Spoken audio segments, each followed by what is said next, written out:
Bem-vindo a mais um podcast Câmara Fortaleza no ar. Hoje eu vou entrevistar a vereadora professora Adriana Almeida, do PT, que já esteve aqui na nossa sala de podcast. Hoje retorna agora para conversar um pouco sobre o mandato, sobre os projetos de lei e também planos para a próxima gestão, na verdade. Seja bem-vinda, hein, vereadora? Obrigada. Muito obrigada, Poliana. Obrigada a todos que nos assistem. Está aqui na Câmara Municipal há um pouco mais de um ano e já tive a oportunidade de estar aqui conversando sobre outros temas, sobre os desafios de ter assumido o mandato de vereadora.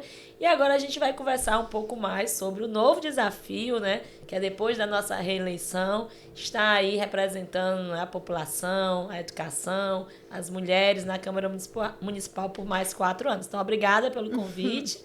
E que a gente tenha um ótimo programa. Com certeza, queria falar inicialmente já sobre essa votação que foi tão expressiva e saiu aí como a segunda mais votada da federação, ganhou realmente um número bem superior à eleição anterior, né? Então, assim, mais do que dobrou o número de votos. Isso, e foi um resultado muito fortalecedor, gratificante, a quem eu já deixo aqui os meus agradecimentos a todos que acreditaram no nosso projeto de que a gente deveria continuar defendendo a educação na Câmara, defendendo as mulheres negras, a nossa representatividade.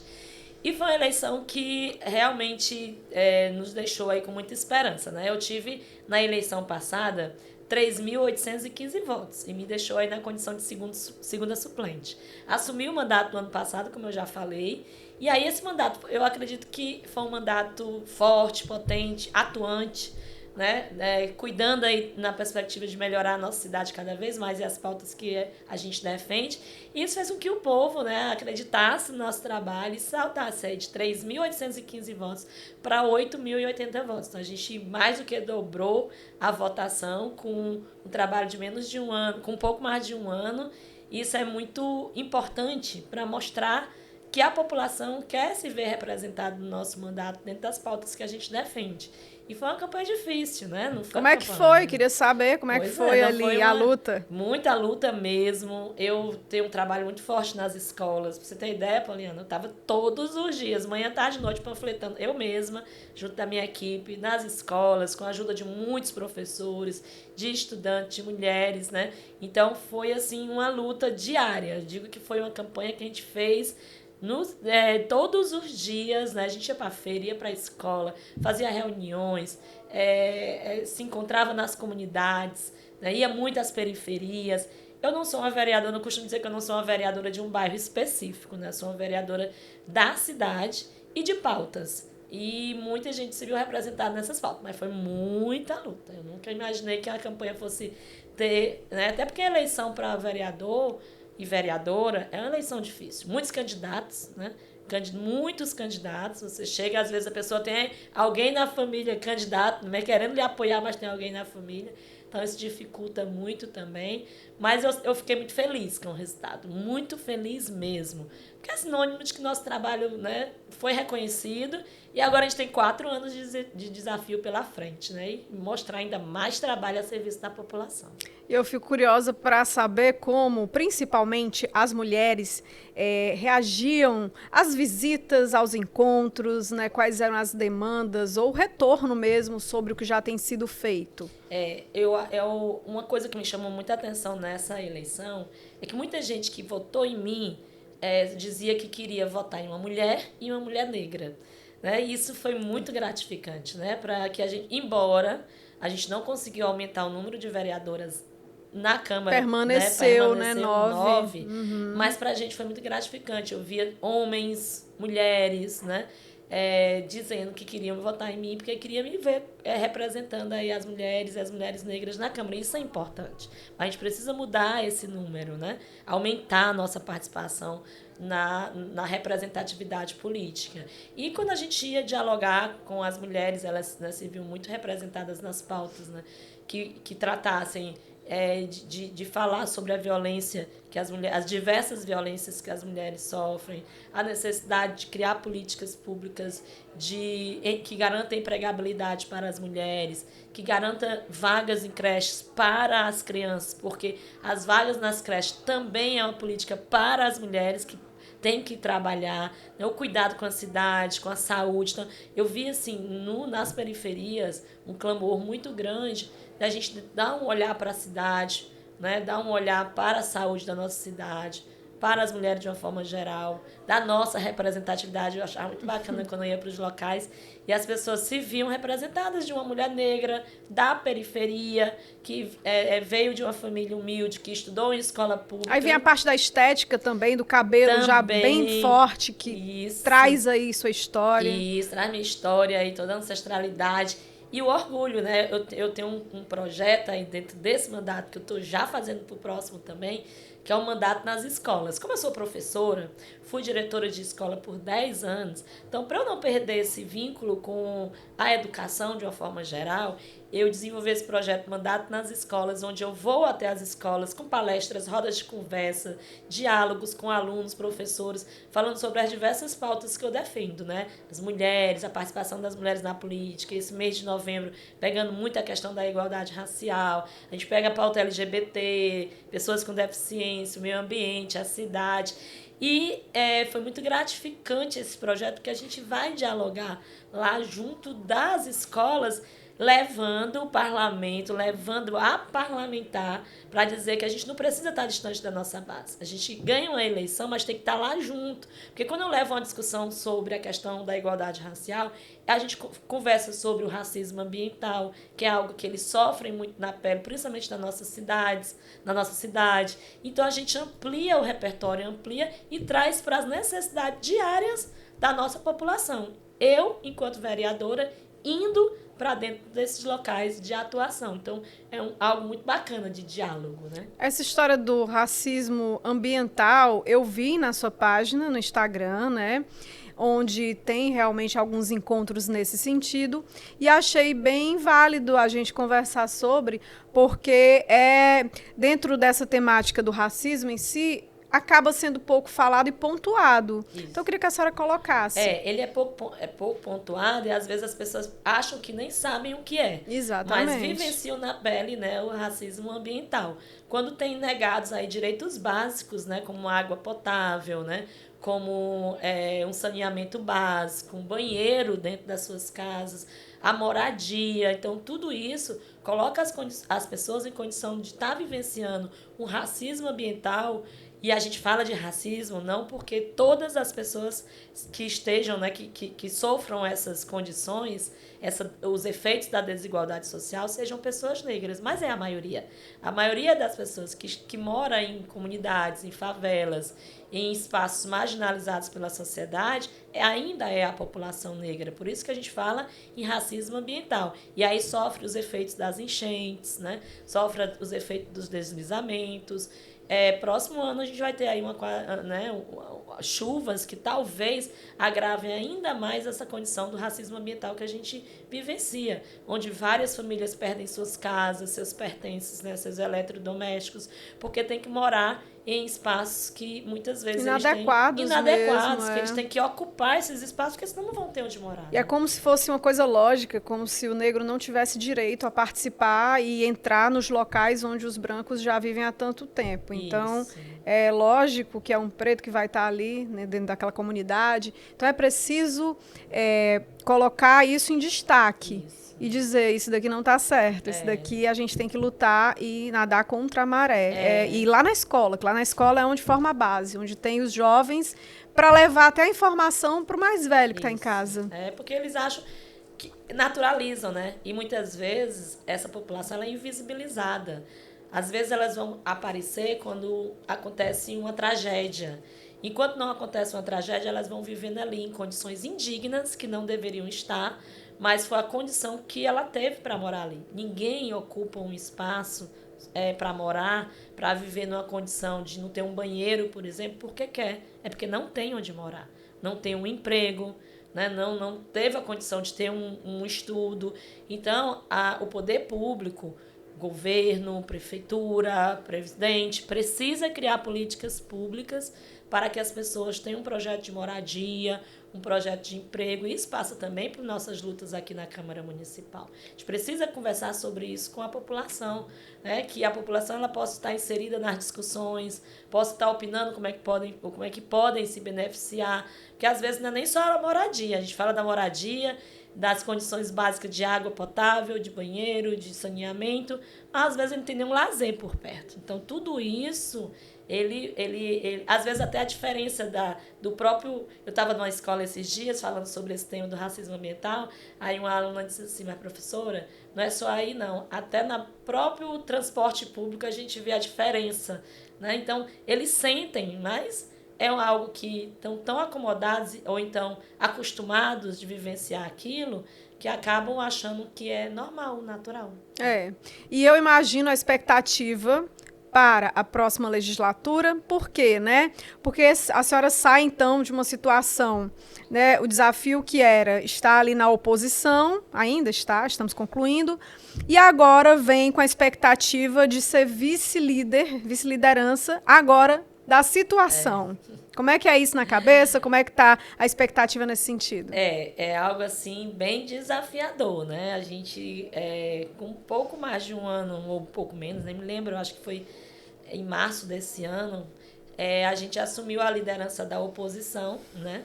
E isso foi muito, muito importante para a gente mostrar que uma mulher negra acabando de ocupar a Câmara pode também estar em papéis de destaque, né, dentro do parlamento. Então, a gente ocupar esse espaço de liderança da oposição, quando nós somos somente 9 mulheres aqui na Câmara, né, e nem todas estavam na oposição também, foi muito significativo. E aí eu tentei de todas as formas, junto com meus companheiros aí da oposição e companheiras, fazer uma oposição qualificada, né, em defesa da cidade, né, com discussões pertinentes para a cidade. E aí eu saio agora, né, dessa condição de líder da oposição para estar na vice-liderança da situação do prefeito. Recebi o convite do prefeito Evandro Leitão. E, claro e óbvio que eu aceito no sentido de que eu acredito que as coisas irão melhorar, né? Senão não estaria nesse projeto. Então, vou estar na vice-liderança para defender um projeto novo, um projeto que foi eleito, né, que foi aceito pela população, embora numa eleição bem acirrada, mas foi o projeto que a maioria da população aceitou, quis. Então, estar representando esse projeto aqui na Câmara é muito gratificante também, né? Então, aceitei o desafio e acredito que, assim como me dediquei, me empenhei para fazer as discussões como uma oposição, também vou me empenhar e estar dedicada a fazer as defesas, né? E aqui na Câmara do prefeito da situação. Mas, claro e óbvio, sempre com um olhar para a população, um olhar para o outro, para o cuidado, né? Porque eu venho de uma formação política, desde o movimento estudantil, sempre dentro dos movimentos sociais. Então, eu não quero perder isso jamais. Então, eu quero continuar nessa luta e ser essa representação aqui na Câmara, né, dos servidores municipais, da educação, das mulheres, e sempre trazer para cá essas discussões para melhorar a vida do povo. Se não for para isso, né? Como é que fica agora essa unidade? Então, a gente chega, governo, né, prefeitura, e aí a Câmara trazendo, né, essa... É porque a gente está falando do PT, então o partido, de um modo geral, chegou nessas plataformas. E agora eu queria saber como é que a senhora pensa que fica nesse trabalho, se fica mais unificado mesmo, se faz uma grande diferença para os projetos. Eu acredito que faz sim. E é importante. Embora a gente se fala de concentração de poder nas 3 esferas, mas isso pode ajudar muito. Eu acredito que não seja a concentração, seja um trabalho que vá se fazer em conjunto, né? Então, por exemplo, ontem mesmo o Evandro Leitão já estava lá, né, o futuro prefeito, já estava em Brasília, conversando com a bancada federal para ver mais recursos para a saúde, mais especificamente para o IJF. Então, fica algo bem melhor de se trabalhar, porque fica aí numa consonância das esferas e que se pode trazer mais benefícios para a nossa cidade, né? Então, precisamos investir em moradia, que é um problema gritante dentro da nossa cidade. Então, fica muito mais fácil de dialogar junto ao governo federal, a questão do Minha Casa Minha Vida, de se ampliar esse projeto dentro da nossa cidade, de se ampliar, né, e trazer para Fortaleza o projeto, por exemplo, de combate à fome, né, das cozinhas solidárias, que já é um projeto que acontece no governo do estado. E aí, com a prefeitura, né, aí em acordo com o governo do estado, dá para trazer para a nossa cidade também. Então, são projetos e ações que eu acho que vai ficar mais fácil de serem implementados a partir dessa aliança, desse projeto conjunto que existe na esfera federal. Continuidade, né? Isso, na esfera federal, estadual e municipal. O projeto das escolas em tempo integral, que o governo do estado pretende até 2026, né?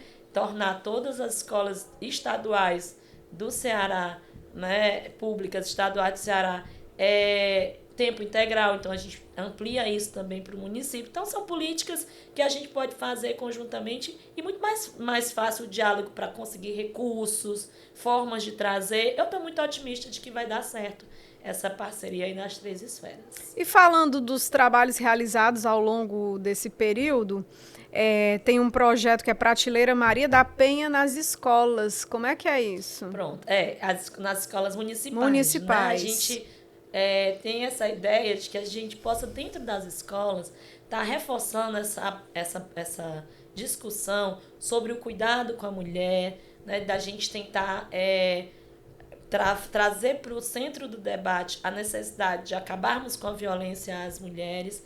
E a Lei Maria da Penha é um marco dentro dessa luta contra a violência às mulheres, né?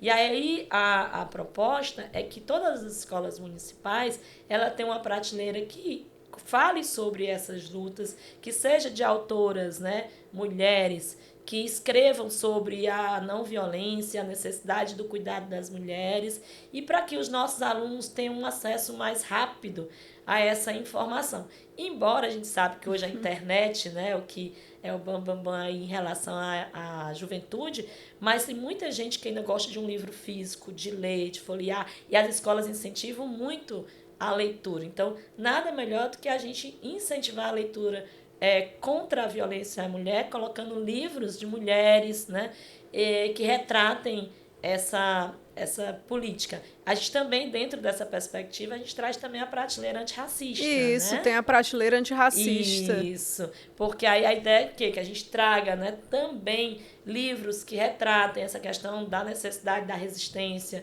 que tratem livros que tratem sobre a herança, né, africana dentro do nosso país, e todo o histórico aí da luta contra os processos de escravidão, trazendo também para as nossas prateleiras antirracistas autores negros e autoras negras, né? Que às vezes a gente traz livros, mas não ressalta aí a questão do povo negro sendo protagonista, né, das escritas. Então, que tenham autores negros e negras consagrados aí dentro dessa disponibilidade na prateleira.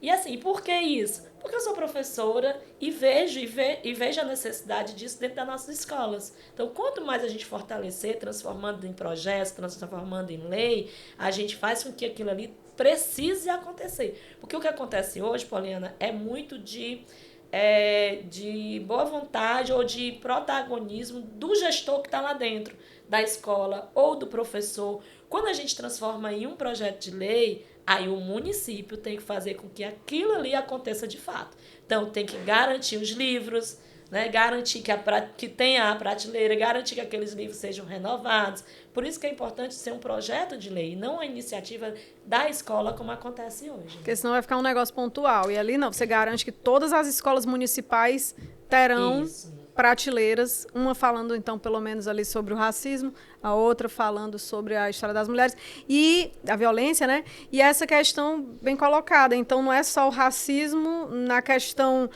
de falar sobre o problema e tudo, mas trazer bons exemplos de pessoas que são referências, se tornaram referência. Isso. Talvez até aqui dentro de Fortaleza mesmo, né? Escritores daqui, não sei se tem algo nesse sentido. Sim, ontem eu já estava na palestra com o professor Wilson, tem um livro que retrata essa questão da herança afro, né, brasileira, e um professor que fez um livro, né, resgatando a resistência do povo, que poderia estar lá na prateleira na escola, né?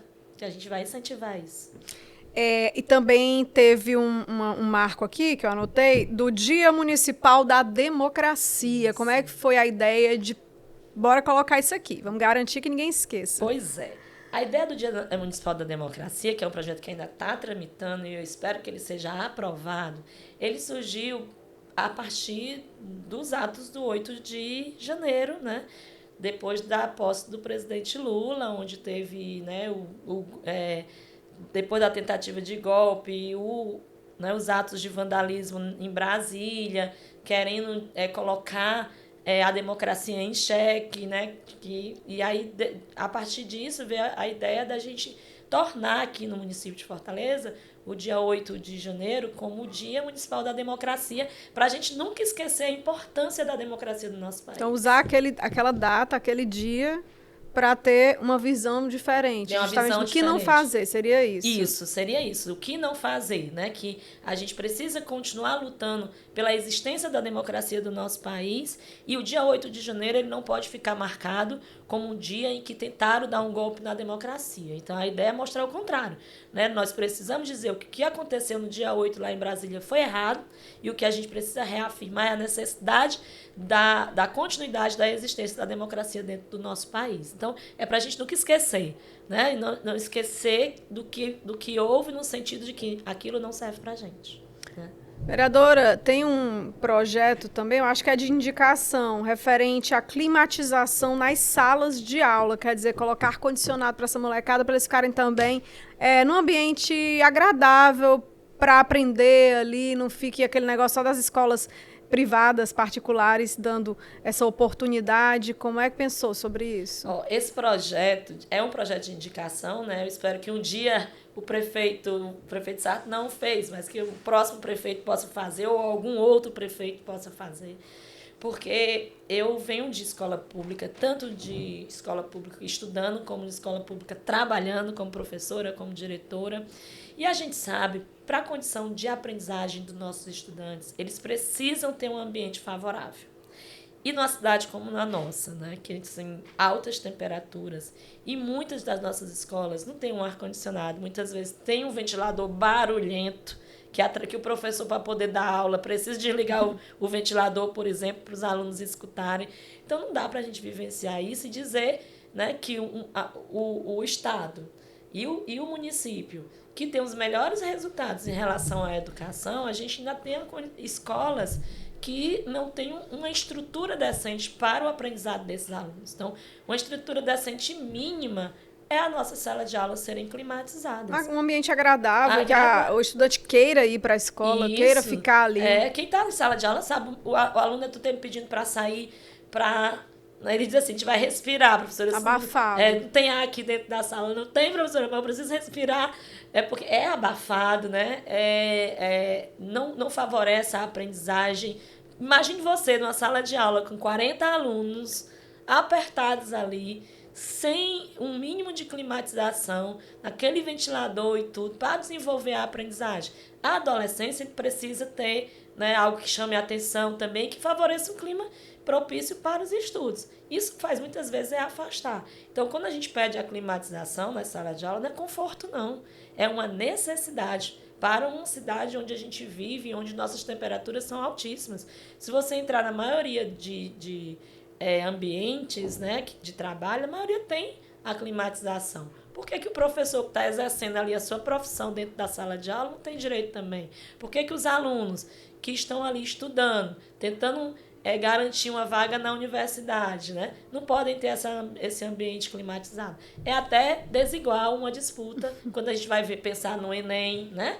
Porque, então, é um projeto que visa melhorar o desempenho dos nossos alunos, que visa melhorar a aprendizagem dos nossos alunos, que visa dar um pouco mais de condição de trabalho digno para os professores que estão em sala de aula. Então, ele não vê só o aluno vê o professor. E eu espero muito que um dia o nosso país consiga ter escolas com estruturas boas, escolas onde os alunos tenham salas climatizadas, bibliotecas, laboratórios, auditórios, né, para que a gente possa dar uma condição para os nossos alunos. Então, esse projeto de indicação é muito do que eu vejo na realidade das escolas.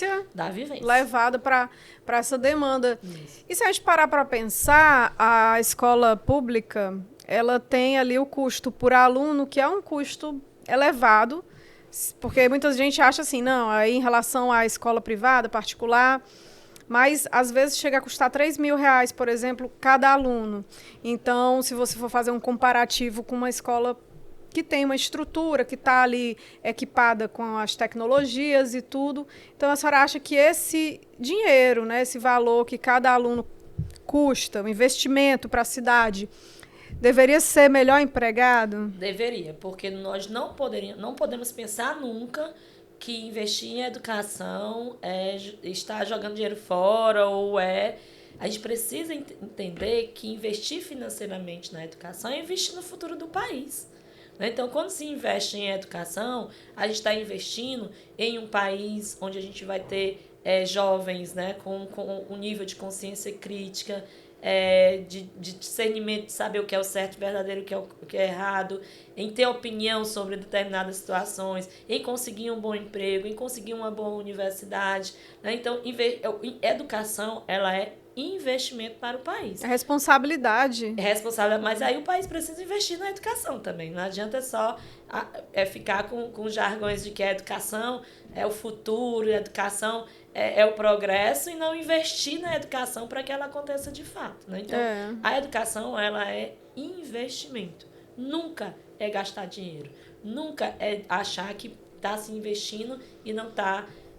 e está se gastando dinheiro, está se investindo no país. Desacreditar ali na base. Isso, nunca fazer isso. Achei bem interessante agora, nesse último Enem, né, a situação, por exemplo, daquele jovem que passou um perrengue lá, acho que no Rio de Janeiro, e aí teve os documentos roubados e perdeu a prova. E aí, assim, o olhar para cada aluno como situação única, oportunizar que a pessoa fizesse ali a prova em um outro momento.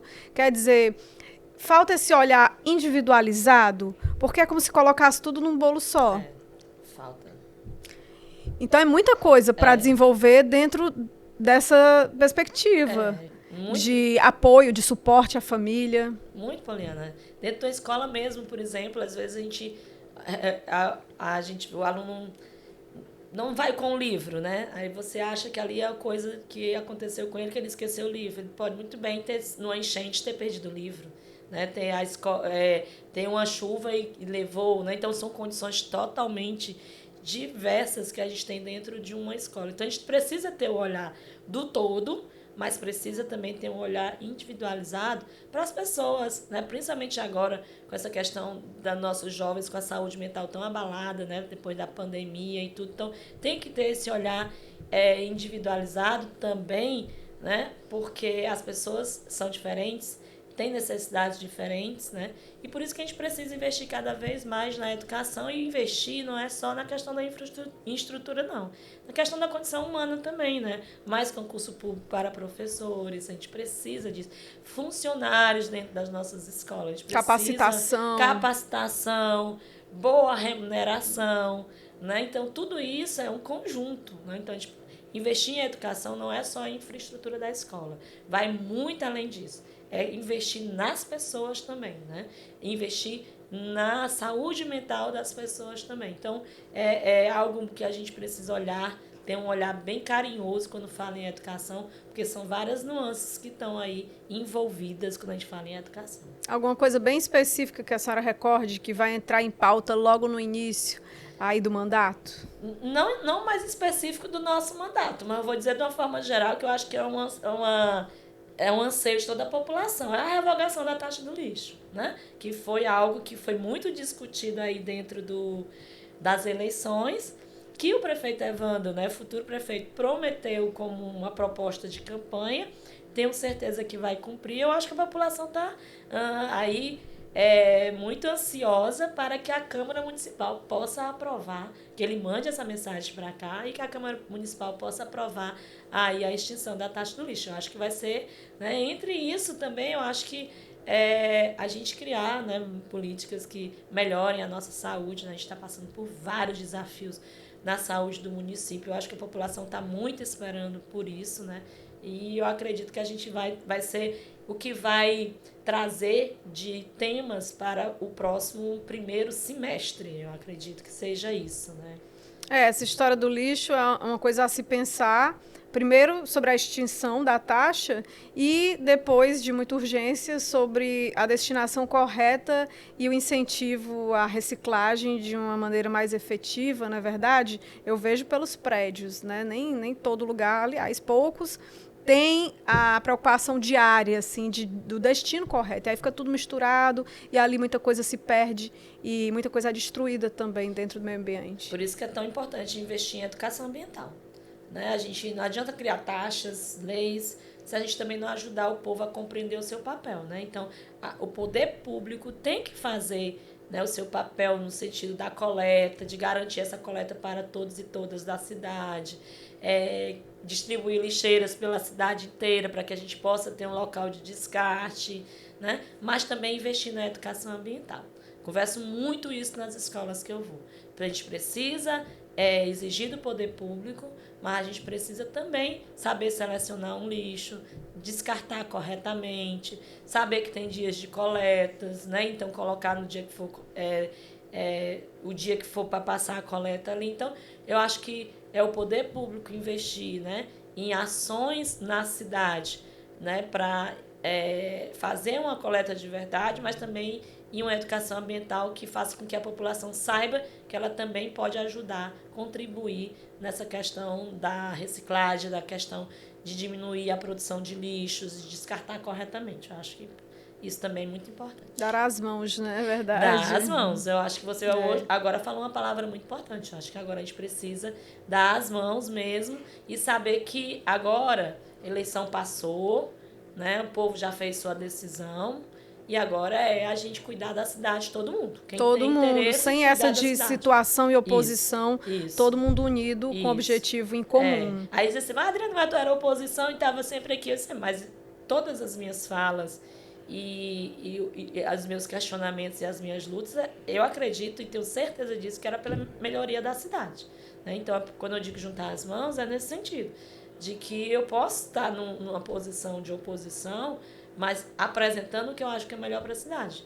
Basta aí ver se todo mundo vai aderir e incorporar. Mas eu acredito que a partir de agora é isso. É a gente saber que a gente precisa dar as mãos, como você fala, para cuidar melhor da nossa cidade. Tá ótimo. Vereadora, muito obrigada mais uma vez. Foi um papo leve, né? E a gente conseguiu abranger tudo sobre as questões principais ali da luta da mulher, da negra, da professora e trazendo também algumas preocupações referentes à cidade de Fortaleza para um futuro mais tranquilo para todos, não é verdade? Então, muito obrigada. Eu que agradeço, Poliana. Foi uma conversa muito importante, eu acho muito potente entre mulheres, né? Eu gosto muito de estar entre mulheres conversando, porque a gente tem as pautas sensíveis a nós também, à cidade. Estou muito otimista para o novo mandato. Acho que serão 4 anos aí de uma representatividade forte, 4 anos de muitos desafios, mas estamos preparados, né? E estou otimista de que a gente vai fazer um bom trabalho como representante do povo aqui na Câmara Municipal, representando as mulheres, a educação, a nossa cidade de uma forma geral. E eu acho que a gente tem tudo para melhorar ainda mais e ter aí uma representatividade na Câmara e que a gente possa ter mais mulheres na política, representatividade das pessoas negras, LGBTQIA+, pessoas com deficiência, a causa animal, todas as pautas que a gente defende aqui. E podem contar com o nosso mandato para que a gente tenha uma cidade cada vez melhor. É isso. Obrigada aí você de casa que nos acompanhou. Lembrando que os episódios do podcast, eles ficam disponíveis. Se você entrar no YouTube, tem uma abazinha que é só de podcast. Lá você tem tanto o Nossa Voz, que é referente à revista, publicada desde 2019, aqui na Câmara Municipal de Fortaleza. Então, a gente traz diversos bate-papos super interessantes. E tem também o Câmara, né? Então, você pode conferir, inclusive Spotify disponível também, tá certo? Espero que você tenha gostado e até uma próxima. Tchau, tchau.